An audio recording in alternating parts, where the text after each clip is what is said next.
आज जिस शख्स की कहानी मैं आपको सुनाने जा रहा हूं, उसने महज अपनी बीवी को खुश करने और अपनी शादी बचाने के लिए वो झूठ बोला जिसकी वजह से कई लोगों को हजारों पाउंड्स का नुकसान उठाना पड़ा। और उसके इसी झूठ की वजह से हर कोई उसके बहकावे में आ गया और धोखा खा गया। ये एक ऐसे लॉटरी फ्रॉड के धोखे की कहानी है जिसकी वजह से हर कोई धोखा खा गया, और जब सच्चाई लोगों के सामने आई तब तक बहुत देर हो चुकी थी और कई लोगों को कई हजारों पाउंड्स का नुकसान हो चुका था। सबसे ज्यादा जिस बात ने लोगों को चौंकाया वो ये थी कि इस शख्स ने अपनी बीवी के साथ साथ अपने घरवालों को भी धोखे में रखा, क्योंकि वो खुद को पूरी दुनिया के सामने एक अमीर शख्स दिखाना चाहता था।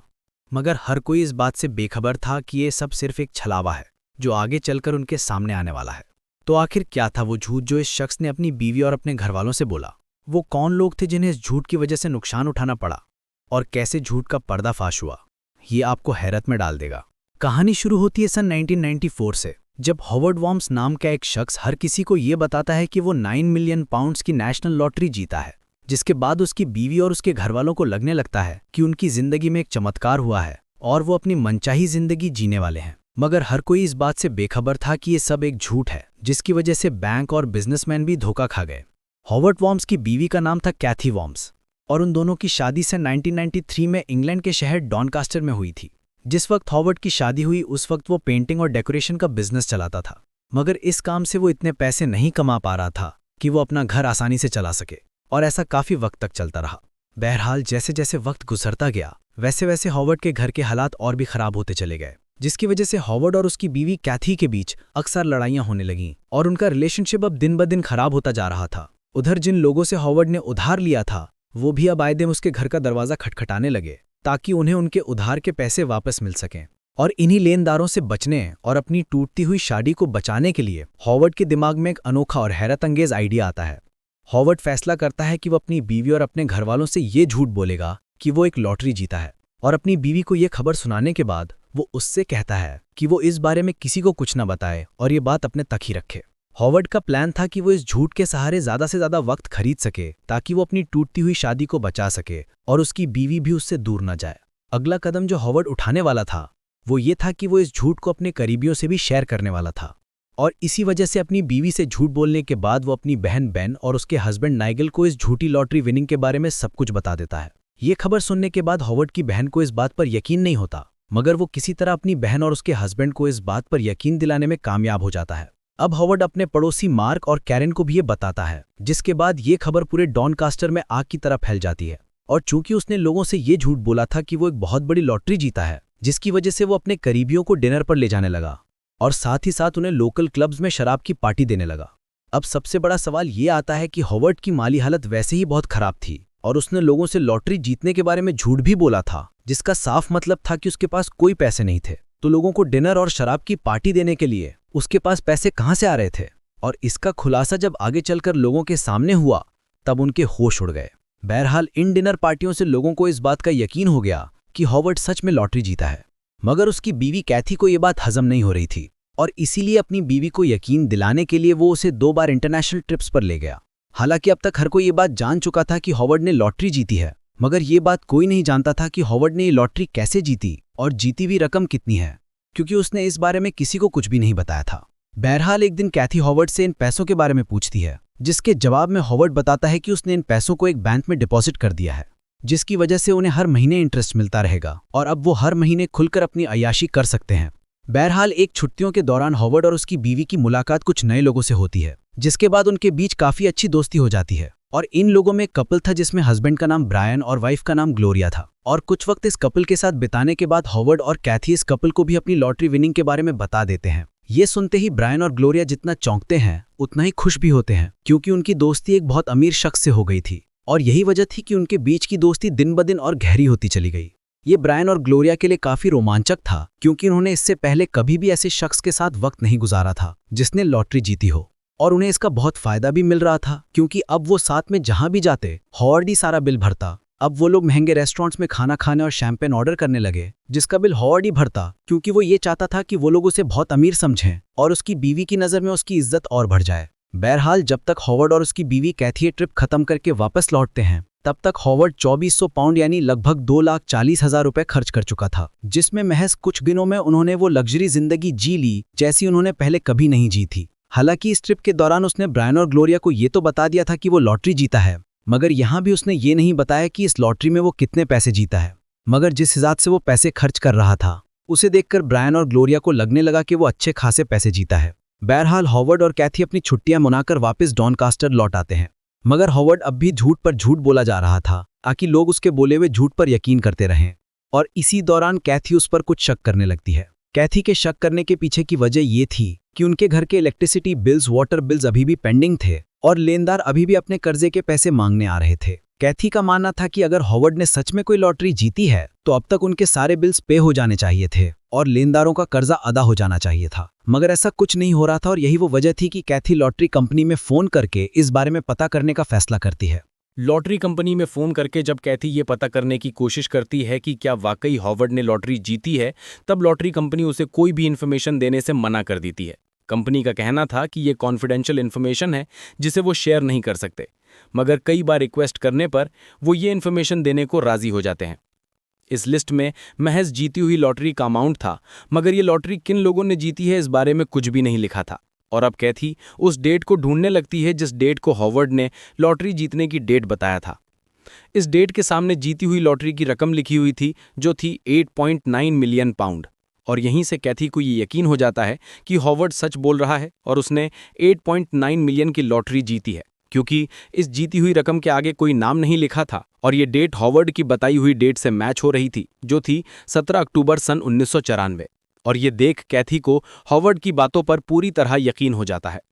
इस लिस्ट को देखने के बाद कैथी हॉवर्ड से पूछती है कि क्या वो 8.9 मिलियन पाउंड की लॉटरी जीता है, जिसके जवाब में हॉवर्ड उससे कहता है कि उसका अंदाजा बिल्कुल सही है और अब वो एक मल्टी मिलियनेयर बन चुका है। हालांकि हॉवर्ड इस बात से बेखबर था कि कैथी उसकी पीठ पीछे उसकी छानबीन कर रही है, मगर इस बार भी वो उसे बेवकूफ़ बनाने में कामयाब हो चुका था, क्योंकि वो ये बात बहुत अच्छी तरह जानता था कि जिस दिन सच्चाई कैथी के सामने आएगी वो दिन उनके साथ होने का आखिरी दिन होगा। इस लॉटरी जीतने वाली बात को अब 3 महीने से ज्यादा हो चुके थे, मगर हॉवर्ड और कैथी अभी भी अपने उसी पुराने घर में रह रहे थे जहां वो शादी के बाद शिफ्ट हुए थे। बहरहाल जब कैथी हॉवर्ड से घर बदलने और अपना लाइफस्टाइल बेहतर करने की बात करती है, तब हॉवर्ड उसे फिर से वही कहानी सुनाता है जो उसने पहले सुनाई थी और कैथी से कहता है कि जीते हुए सारे पैसे बैंक में इन्वेस्टेड हैं और उन्हें कुछ वक्त के लिए निकाला नहीं जा सकता। अब हॉवर्ड अपनी फैमिली और दोस्तों के लिए एक सेलिब्रेशन पार्टी रखता है जिसमें वो लगभग 60 लोगों को इन्वाइट करता है। इस पार्टी को शानदार बनाने के लिए उसने महज शराब पर ही 600 पाउंड यानी लगभग 5 लाख रुपये खर्च किए। पार्टी का इनविटेशन देने के दौरान ये वादा किया था कि वो सभी को पार्टी के बाद 5 लाख पाउंड का चेक दे, और हॉवर्ड की बीवी कैथी को भी यही उम्मीद थी कि पार्टी के बाद सबको चेक मिलने वाला है, मगर ऐसा कुछ भी नहीं हुआ और ना ही किसी को कोई चेक मिला। अब कैथी का शक दिन ब दिन और बढ़ता जा रहा था कि हॉवर्ड झूठ बोल रहा है, और उधर हॉवर्ड इस झूठ को सच बनाने के लिए हर कोशिश में लगा हुआ था ताकि उसकी बीवी को पूरी तरह यकीन हो जाए कि वो लॉटरी जीता है। और इसी कोशिश में वो एक अनोखा कदम उठाता है। हॉवर्ड इस बार जैगुआर कार के शोरूम पर पहुंच जाता है और वहां के डीलर से कहता है कि उसे एक कार अपने लिए और एक अपनी बीवी के लिए बुक करानी है, जिसे सुनकर डीलर कुछ चौंक जाता है, क्योंकि उस वक्त इन दोनों कारों की कीमत 90,000 पाउंड यानी लगभग 95 लाख रुपये थी, और ऐसा कभी नहीं हुआ था कि किसी भी कस्टमर ने एक साथ 2 गाड़ियां बुक कराने की बात की हो। कार डीलर को हैरत में देखकर हॉवर्ड उससे कहता है कि वो एक लॉटरी विनर है और उसे साउथ अफ्रीका में अपने खेतों के लिए 2 ट्रैक्टर भी खरीदने हैं, जिसे सुनकर कार डीलर को उसकी बातों पर यकीन होने लगता है। बहरहाल कार शोरूम में 2-3 बार चक्कर लगाने के बाद हॉवर्ड एक ट्रस्ट बना लेता है, जिसकी वजह से कार डीलर को भी लगने लगता है कि हॉवर्ड एक अच्छा और अमीर आदमी है। और इसी दौरान हॉवर्ड कार डीलर से कहता है कि क्या वो उस कार की टेस्ट ड्राइव ले सकता है जो वो खरीदने वाला है, जिसके लिए कार डीलर राजी हो जाता है और हॉवर्ड ये कार लेकर शोरूम से फरार हो जाता है। इस नई लग्जरी कार को अपने घर के बाहर देखकर कैथी को अब इस बात पर यकीन होना शुरू हो गया कि हॉवर्ड सच में लॉटरी जीता है, और अब उनके पड़ोसी भी उनसे जलने लगे। और यही वो वजह थी कि कैथी यहाँ से दूसरी जगह शिफ्ट होना चाहती थी, क्योंकि उसका मानना था कि अब उन्हें कोई भी लूट सकता है, और ऐसा पहले भी उनके पड़ोस में 1-2 बार हो चुका था। बहरहाल कैथी एक बार फिर से घर बदलने की बात करती है और इस बार हॉवर्ड फौरन राजी हो जाता है और कहता है कि वो एक ऐसा घर ढूंढने की शुरुआत करें जहां वो वैसी जिंदगी जी सकें जैसी वो जीना चाहती है। कई घर देखने और कई प्रॉपर्टी छानने के बाद कैथी को एक फार्म हाउस पसंद आ जाता है, जिसकी कीमत थी 2,85,000 पाउंड। और यहां भी हॉवर्ड एक बेहतरीन चाल चलता है। हॉवर्ड इस फार्म हाउस के ओनर से कहता है कि वो एक मिलियनियर है जो एक बहुत बड़ी लॉटरी जीता है, और चूंकि उसने सारे पैसे बैंक में डिपॉजिट कर दिए हैं, इसलिए उसे कुछ वक्त लगेगा बैंक से पैसे निकालने में। मगर तब तक वो 5,000 पाउंड उसे टोकन के तौर पर देगा, ताकि तब तक वो लोग फार्म हाउस में शिफ्ट होने की तैयारी कर सकें। क्योंकि फार्म हाउस का ओनर एक बूढ़ा और सीधा आदमी था, इसलिए वो हॉवर्ड की कार और इसकी बातों पर यकीन कर लेता है और हॉवर्ड और कैथी इस फार्म हाउस में शिफ्ट होने की तैयारी करने लगते हैं। कैथी के लिए किसी सपनों के महल से कम नहीं था, क्योंकि इसी फार्म हाउस के पास उसके घर वाले रहते थे और साथ ही साथ ये शहर से दूर एक शांत जगह पर था, बिल्कुल वैसे ही जैसा कैथी चाहती थी।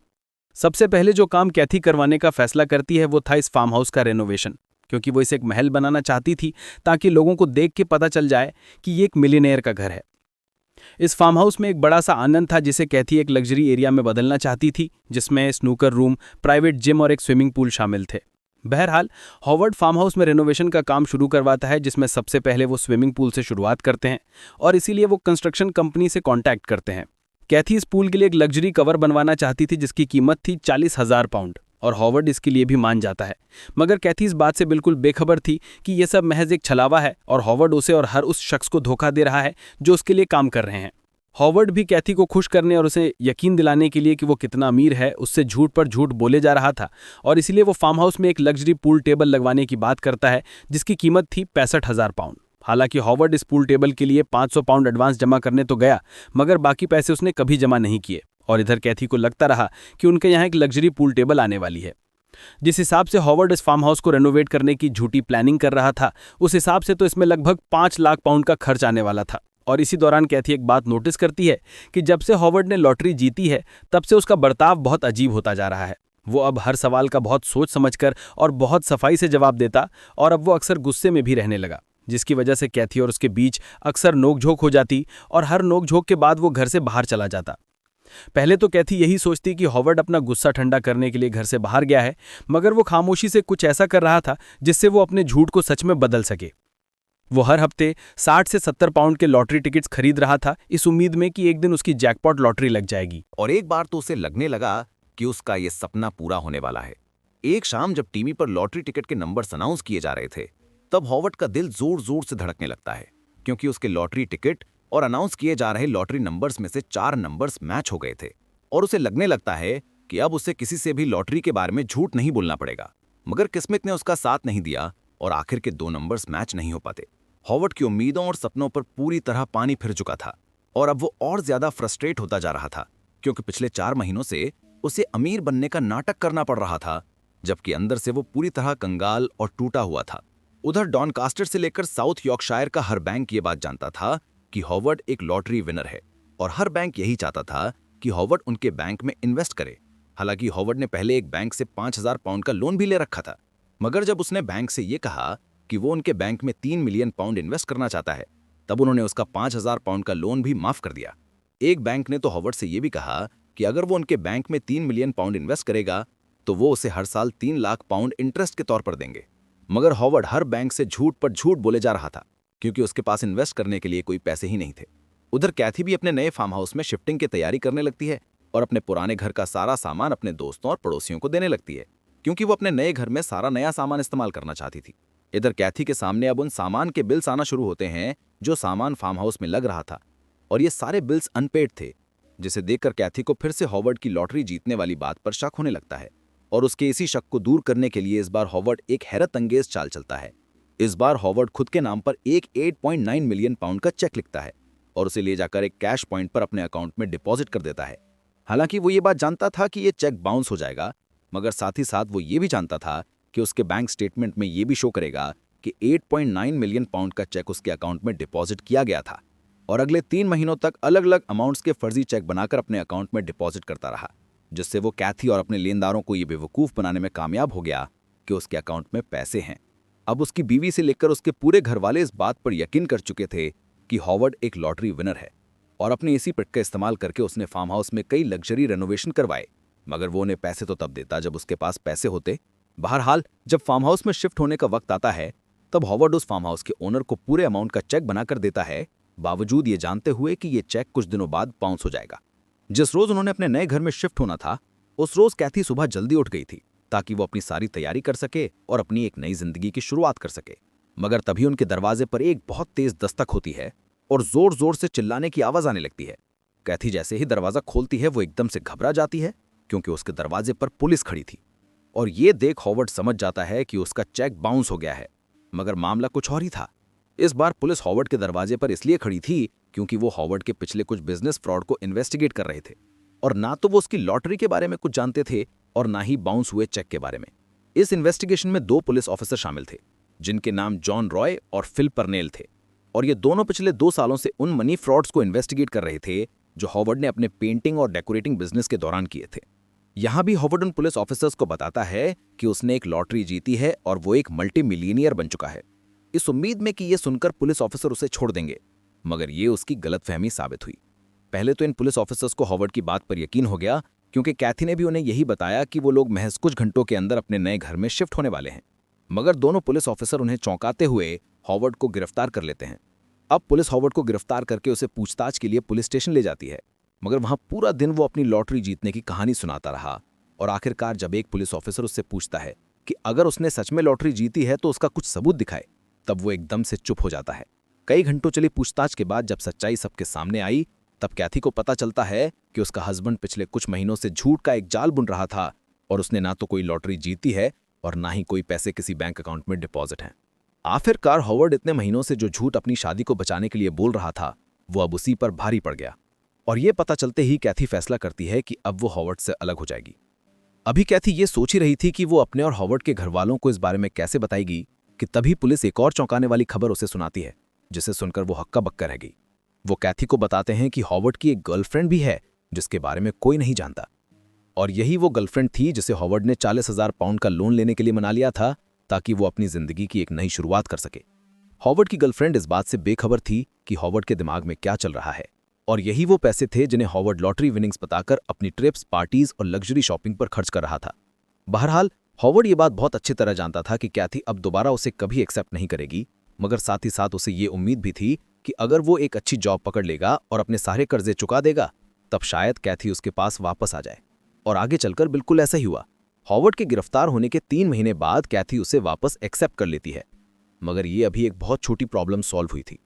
और अभी बड़ी फाइनेंशियल और लीगल प्रॉब्लम सॉल्व होना बाकी थी। कोर्ट हॉवर्ड पर कई धोखाधड़ी के चार्जेस लगाता है क्योंकि उसके झूठ और धोखे की वजह से कई लोगों को हजारों पाउंड का नुकसान उठाना पड़ा था। मिसाल के तौर पर नॉरिस फैमिली, जिनसे हॉवर्ड ने फार्म हाउस खरीदा था, उन्हें लगभग 40,000 पाउंड का नुकसान उठाना पड़ा था। वो पुलिस को बताते हैं कि उन्हें बाद में फार्म हाउस कम दामों पर बहुत जल्दी बेचना पड़ा क्योंकि जिन लोगों ने इस घर में रेनोवेशन का काम किया था वो बार बार पैसे मांगने आ रहे थे। हालांकि हॉवर्ड और कैथी की शादी तो बच गई थी, मगर उसे अभी भी कानून का सामना करना था और इसीलिए वो एक सरकारी वकील को अपना केस लड़ने के लिए राजी कर लेता है। हॉवर्ड का वकील एंड्रू कोर्ट को बताता है कि उसने लॉटरी जीतने के बारे में झूठ इसलिए बोला क्योंकि वो अपनी शादी को बचाने की कोशिश कर रहा था, और ऐसा करके उसकी परेशानियां कम होने के बजाय और बढ़ गईं। कैथी ने भी कोर्ट से कहा कि वो हॉवर्ड के साथ थोड़ी रियायत बरतें क्योंकि उसने ये सब कुछ उसे खुश करने के लिए ही किया, मगर उसकी रिक्वेस्ट को रिजेक्ट करते हुए जज कहता है कि हॉवर्ड ने अपनी जिंदगी एक लंबे वक्त के लिए झूठ और धोखे पर ही गुजारी है, और 3 सितंबर सन 2001 को उसे 3 साल की सजा सुनाकर जेल भेज दिया जाता है। सजा सुनाते हुए जज उससे कहता है कि तुम्हें एक आलीशान और कामयाब जिंदगी जीना चाहते थे, मगर तुम्हारे अंदर वो खूबियां नहीं थीं जो तुम्हें एक कामयाब शख्स बना सकें, और साथ ही साथ ये भी कहता है कि तुम एक सपनों की दुनिया में जी रहे थे जिसमें तुमने खुद को एक लॉटरी विनर बताकर लोगों को ये यकीन दिला दिया कि तुम एक बहुत अमीर आदमी हो। अब कैथी भी अपने हस्बैंड हॉवर्ड का पूरी तरह सपोर्ट कर रही थी, और वो मीडिया में अपना स्टेटमेंट देते हुए कहती है कि हॉवर्ड ने जो कुछ भी किया वो सब कुछ हम दोनों को एक साथ रखने के लिए किया और मैं उसके साथ खड़ी हूँ। कैथी ने यह भी बताया कि हॉवर्ड की मुलाकात एक और औरत से हुई जिसने उसे वो अटेंशन और प्यार दिया जैसा वो चाहता था, और उसी औरत के लोन के पैसों से वो दोनों लग्जरी जिंदगी जी रहे थे क्योंकि हॉवर्ड बस उसे यानी कैथी को खुश करना चाहता था क्योंकि उनकी शादी बस टूटने की कगार पर थी। कैथी के मुताबिक हॉवर्ड के सर पर कर्जा बढ़ता ही जा रहा था जिसकी वजह से उसके सारे बिल्स पेंडिंग थे, और इस बात को लेकर आए दिन उन दोनों के बीच झगड़ा होता था, और इसीलिए हॉवर्ड को लगने लगा कि अगर वो कैथी को ये कहेगा कि वो लॉटरी जीता है तो उन दोनों के बीच की सारी परेशानियां खत्म हो जाएंगी। बहरहाल जब तक हॉवर्ड का झूठ पकड़ा गया तब तक वो बैंक, आर्किटेक्ट्स, कार डीलर और अपनी गर्लफ्रेंड सभी को धोखा दे चुका था और कुल 53,000 पाउंड का फ्रॉड को अंजाम दे चुका था। हॉवर्ड की ये कहानी इतनी मशहूर हुई कि हॉलीवुड ने इस पर एक पूरी मूवी बना डाली जिसका नाम था can't believe it's not love, और ये मूवी सन 2004 में रिलीज हुई जो पूरी तरह हॉवर्ड की स्टोरी से इंस्पायर्ड थी। इस केस के लगभग 20 साल बाद एक बहुत अजीब और चौंकाने वाली चीज हुई, और वो ये थी कि यॉर्कशायर की पुलिस लोगों से अपील करती है कि अगर किसी के पास जॉन एरिक वॉल्ट्स नाम के शख्स से जुड़ी कोई भी इन्फॉर्मेशन हो तो वो उन्हें फौरन कॉन्टैक्ट करे। पुलिस इस शख्स को फ्रॉड करने के जुर्म में तलाश रही थी क्योंकि इस शख्स ने कई औरतों को अपने प्यार के जाल में फंसाकर उनके पैसे लूटे थे और ये लूटी जाने वाली रकम 4 लाख पाउंड तक पहुंच चुकी थी। ये सारे फ्रॉड ससेक्स, डॉनकास्टर और लंदन जैसे शहरों में हुए थे और जब पुलिस ने बारीकी से इस फ्रॉड की छानबीन की तब उन्हें पता चला कि जॉन एरिक वॉल्ट्स कोई और नहीं बल्कि हॉवर्ड है, जिसे पहले भी सन 2001 में लॉटरी स्कैम की वजह से 3 साल की सजा सुनाई गई थी। इस छानबीन में पुलिस को यह भी पता चला कि जेल से निकलने के बाद वो कई सालों तक एक ईमानदारी की जिंदगी जीता रहा, मगर फिर वो दोबारा ठगी की दुनिया में लौट आया। सन 2019 में जिस औरत को उसने ठगा था उसका नाम था हेजल विल्क्स और उसने कोर्ट में ये बताया कि हॉवर्ड ने अपना नाम बदलकर जॉन एंड्रिक विल्स बताया था और उसने लगभग 63,000 पाउंड उससे ठग लिए। उसने कोर्ट को यह भी बताया कि जॉन और हॉवर्ड उसे अक्सर क्रूज ट्रिप्स पर ले जाता था और वहां महंगे सूट्स बुक करता था। हॉवर्ड ने हेजल से यह भी कहा था कि उसका एक बहुत बड़ा रेस्टोरेंट है जिसे आगे चलकर उसे ही संभालना है और हेजल उसकी इन्हीं झूठी बातों में आकर फंस गई। हेजल ने रोते हुए मीडिया को यह बताया कि उसकी एक बहुत अच्छी हाई पेइंग जॉब थी और अकाउंट में बहुत अच्छे पैसे थे और ना ही उस पर कभी कोई कर्जा था, मगर हॉवर्ड ने उसकी ओर ना जाने कितनी और औरतों की जिंदगी खराब कर दी। हेजल का कहना था कि वो अब किसी पर भी भरोसा नहीं कर पाएगी और अब वो इतना डर गई है कि वो अपना पर्स भी छुपाकर चलती है और अब वो बस यही चाहती है कि जॉन और हॉवर्ड जल्द से जल्द पकड़ा जाए और उसे सलाखों के पीछे डाल दिया जाए। मगर जब पुलिस ने उसे ढूंढने की कोशिश की तब वो गायब हो चुका था और फिर वो कभी किसी को दिखाई नहीं दिया। पुलिस का मानना है कि अपने विक्टिम्स को धोखा देने के बाद वो दूसरे देश भाग गया होगा, इसीलिए पुलिस आज भी उसे ढूंढ रही है। आपको ये कहानी कैसी लगी? कमेंट सेक्शन में लिखकर जरूर बताएं। ये तो सिर्फ शुरुआत है, असली कहानियां अभी बाकी हैं। ऐसे ही अनोखे किस्से चाहते हो तो द यूनिक को सब्सक्राइब करना मत भूलना। मिलते हैं नेक्स्ट वीडियो में।